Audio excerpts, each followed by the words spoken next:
నమస్తే, నేను మీ కుప్ప పద్మిని. ఇన్నాళ్ళు మీ సపోర్ట్ ని నాకు అందిస్తూ, మీ ప్రేమని నాకు అందిస్తున్న ప్రతి ఒక్కరికి కృతజ్ఞతలు. ఇప్పుడు చూడబోతున్న ఈ వీడియో కూడా ఖచ్చితంగా మీకు ఉపయోగపడుతుంది. లైక్, షేర్ అండ్ సబ్స్క్రైబ్ చేసి మీ ఇష్టాన్ని అలాగే మీ సపోర్ట్ ని నాకు అందించండి. అలాగే ఈ వీడియో పట్ల మీ అభిప్రాయాన్ని కమెంట్ సెక్షన్ లో కమెంట్ చేసి నాకు తెలియజేయండి.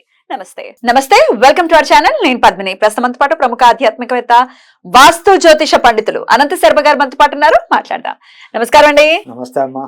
జాతకంలో గురు బలం కావాలి, గురు బలం ఖచ్చితంగా ఉండాలి ఎవరి జాతకంలోనైనా అని అంటారు.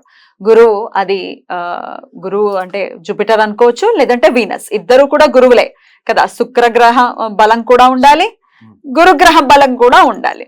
అయితే గురువుకి సంబంధించి ఒకవేళ ఫస్ట్ ముందు ఈ దేవగురువు గురించి మాట్లాడుకుందాం, ఆ తర్వాత దైత్య గురువు గురించి కూడా మాట్లాడుకుందాము.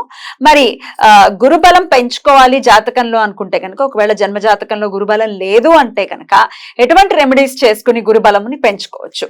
అమ్మ, మీరు అడిగింది జాతకంలో గురుబలం పెరగాలి అంటే అనేక రకాలుగా గురువుని ఆరాధిస్తూ ఉంటే ఏ గురువు అయ్యా జాతకంలో నమ్ముకోవాలి అంటే మేధా దక్షిణామూర్తి బ్రహ్మాండమైన బలాన్ని ఇస్తాడు. ఆయన నమ్ముకునేది ప్రతి గురువారం మేధా దక్షిణామూర్తికి చేతనైనంత చదువుకుని నామాలు చేసుకుంటూ కూడా ఇంట్లో దక్షిణామూర్తి ఫోటో పెట్టుకున్నా, లేకపోతే ప్రతి గురువారం దక్షిణామూర్తి గుడికి వెళ్ళి దర్శనం చేసుకుని చక్కగా తీర్థప్రసాదం తీసుకున్న జాతకుల్లో గురుబలం పెరగడానికి అవకాశాలు ఉన్నాయి. కానీ అందులోనే గురువుని ఏ రకంగా ఆరాధించాలండి? దత్తాత్రేయుని కూడా మనం బాగా ఆరాధిస్తే గురు బలం పెరగడానికి అవకాశాలు ఉన్నాయి. అలాగే సాయిబాబా, షిరిడి సాయిబాబా గారిని కూడా, ఆయన గురువు అధిపతి. అలాంటి వారిని, శ్రీపాద వల్లభుడు, ఇలాంటి వాళ్ళందరినీ కూడా మనం ఆరాధిస్తూ ఉంటే జాతకంలో గురువు వీక్నెస్ ఉన్నప్పుడు చక్కగా వారిని ఆరాధిస్తూ వారి ఏమైనా తెలుసుంటే నామాలు చదువుకుంటూ ఉంటే కూడా జాతకంలో గురువు బలం పెరుగుతూ ఉంటుంది. వివాహకారకుడైన గురువే. వివాహాల ఆటంకాలకు వచ్చిన గురుబలం ఉంటే టక్ కుదురుతూ ఉంటాయి, పెళ్లిళ్ళు అవుతూ ఉంటాయి.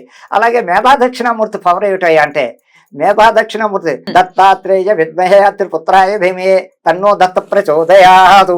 ఇలాంటి గురువులు ధ్యానం చేసుకుంటూ ప్రతి గురువారం నాడు చక్కటి ఫలితాలు ఇవ్వాలి. మన గురుబలం తగ్గుతోంది, గురుమహాదశ నడుస్తున్నప్పటికీ కూడా ఏంటి నా జాతక యోగం ఇలా పట్టింది అన్నప్పుడు ఈ దక్షిణామూర్తిని బాగా ఎంత కొలిస్తే అంతా కూడా ఆ మహానుభావుడు మనకు బలం పెంచి ఒక జీవనోపాధి కల్పిస్తారు. అలాగే ఇక గురుబలం గురించి అనేక రకాలు ఉన్నాయి. జాతకంలో ఎలా చూస్తారండి వీడికి గురుబలం చాలా బాగుందని కానీ, లేకపోతే గురుబలం లేదు అని కానీ ఎలా పరిశీలన చేస్తారు మీరైతే? ఇప్పుడు గురుబలం ఉంది, గురు మహాదశ నడుస్తోంది. ఆ గురు మహాదశ అందరికీ యోగించాలి, ఎవరికైనా సరే. 12 రాసులకి 27 నక్షత్రాల్లో కూడా అందరికీ దశ బాబోయ్ అదే కలిసి వస్తుందని చెప్పడానికి లేదు, జరగని పని అది. అలాగే గురువు అధిపతి ఉన్న వాళ్ళకి బ్రహ్మాండంగా కలిసి వస్తుంది. వాళ్ళ నక్షత్రాధిపతి గురువు, అలా వాటికి మంచి జరుగుతుంది. ఇంకా గురు మహాదశ ఎందుకు ఇంత చక్కటి దశలో నేను ఎలా ఉన్నానంటే, ఆ గురువుల్లో శని రావచ్చు, గురువులో కేతు రావచ్చు, గురువుల్లో ఇది రావచ్చు, రకరకాలు ఇలాంటివి గురుదశలో వస్తూ ఉంటే కొంచెం నలకొడుతూ ఉంటుంది ఆ జాతకుడిని. ఆ టైంలో ఇలాంటి బలం, మన గురుబలం పెరగాలంటే ఈ మేధా దక్షిణామూర్తిని, సాయిబాబా గారిని, దత్తాత్రేయుడిని చక్కగా ఆరాధిస్తూ ప్రతి గురువారం చేసుకోవడం వల్ల ఆ చికాకులు కూడా తగ్గిస్తూ మనకి దారి చూపిస్తారు. జ్యోతిష పండితుడిగా చెప్పండి, ఎలా చూస్తారు గురుబలం ఉందో లేదో ఒక జాతకుడికి? ఒక జాతకుడికి గురుబలం ఎలా చూస్తామో, గురుమహాదశలోను ఏ నడుస్తున్నాయి దాంట్లో ఇప్పుడు చెప్పిన ప్రకారంగానే దాన్ని బట్టే వెళ్ళాలి. ఏదో ఆయన నేను చూస్తున్నాడు, ఈ నాయన చూస్తున్నాడు అందుకే గురువు వీకేడ్, అది చాలా మంది లెక్కలేదు చెప్తారు. అది నాకు, నేను అలా చూడను. దశ ఎంత దశ, ఆ దశ గురు మహాదశ, గురువుల్లో గురుడు. అందరికీ గురువే ఉండాలని ఏం లేదు కదా. ఇప్పుడు ఒకవేళ రాహు మహర్దశ నడుస్తోంది, అప్పుడు రాహు మహాదశలో గురువు ఉన్నాడే అనుకోండి, ఆ పీరియడ్ బాగుంటుంది, ఆ పీరియడ్ బాగుంటుంది. శుక్రుడు ఉన్నాడు అనుకోండి, ఆ పీరియడ్ బాగుంటుంది. బుధుడు ఉన్నాడు అనుకోండి, అది చాలా బాగుంటుంది. అంటే మీరన్నట్టు రాహు దశలో కూడా కొన్ని మార్గాలు ఉన్నాయి. ఆ నక్షత్రాధిపతికి రాహు అధిపతి అయినప్పుడు కూడా రాహు అంతా ఇబ్బందులు పెట్టడు. రాహు దశలో రాహు అధిపతి అయిన వాళ్ళు, ఆరుద్ర నక్షత్రం కానీ, శతభిష నక్షత్రానికి కానీ, ఇలా రాహు అధిపతి ఉన్న నక్షత్రాలకి రాహు దశ యోగిస్తూ ఉంటుంది. అలాగే ఇంకా ఇప్పుడు రాహు దశలోనే గురువు నడిచాడు మీరు అన్న, చాలా చక్కగా బాగుంటుంది. ఏడాది అయినా పోనీ ఇంకో 6 మాసాలు. అలాగే బుధుడు నడుస్తున్నప్పటికీ వాళ్ళు బాగుంటారు, శుక్రుడు నడుస్తున్నప్పటికీ వాళ్ళు బాగుంటారు. అలా ప్రతి జాతకం ఎలా చూడాలంటే ఆ వింత దశల్లోనే ఈ దశ ఎలా ఉంది, ఈ జాతకుడు ఎప్పుడు పైకి వస్తాడు అన్న దాంట్లో కూడా దానికి తగ్గ ఆరాధన ఆ దైవానికి చేసుకుంటే అమ్మవారు తప్పకుండా ఆ గురువులు వీళ్ళని ఖచ్చితంగా ఆదుకుంటారు, దారి చూపిస్తారు అని చెప్పడానికి ఆస్కారం ఉంది. ఒకవేళ గురుబలం లేదు అనేది ఎలా చూస్తారు? దశల్ని పక్కన పెట్టేసి గురుబలం ఉందా లేదు అనేది ఎలా చూస్తారు? ఇప్పుడు గురుబలం లేదు అనడానికి రెండు ఉన్నాయి. ఆ గురువుతో ఎవరైనా కుజుడో శనో రాహువో కలిస్తే వీళ్ళకి గురుబలం లేదు, అంటే కొంచెం దుష్టగ్రహాలతో కలిసి ఉన్నాయి, గ్రహాలతో కలిసి ఉన్నప్పుడు ఓ శని గురువులు పడ్డారు, ధర్మ కర్మాధిపతి యోగం ఉంటుంది గురుశనులు కలిస్తే అని. అదే మరి వింటాం కదా మరి. గురుశనుల కలయిక వలన కూడా జాతకుడు ఇబ్బందులు పడుతూ ఉంటాడు. ఒకే రాశిలో గురుశనులు, అలాగే ఒకే రాశిలో గురుకుజులు ఇబ్బందులే, గురు కేతువులు ఇబ్బందులే. అలాగే గురుచంద్రుల కలయిక పడిందంటే మహారాజ యోగం. వాళ్ళిద్దరూ కలిసి ఉన్న స్థానంలో మంచి స్థానంలో పడి ఉంటే భోగభాగ్యాలు అనిపిస్తారు.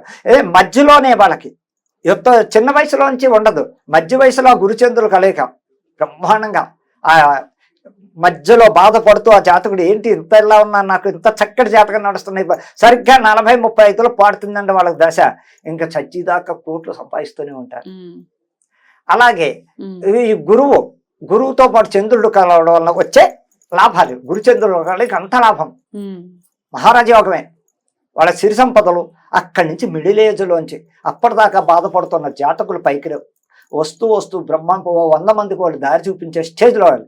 అలాగే గురువు శుక్రుడు కలిసిన మధ్యస్థంగా గురు శుక్రుల కలయిక కూడా ఇప్పుడు గురుడు శుక్రుడు రవి, బుధ గురు శుక్రుడు రవి ఒకే దాంట్లో పడ్డారే అనుకోండి, వీళ్ళకి ఖచ్చితంగా విదేశయానం ఉంది, బ్రహ్మాండమైన రాజయోగం పడుతుంది. అలాగే వీళ్ళకి లవ్ మ్యారేజ్ తప్పదు, లవ్ లో పడతారు, కొన్ని సక్సెస్ అవుతాయి, కొన్ని సక్సెస్ కావు.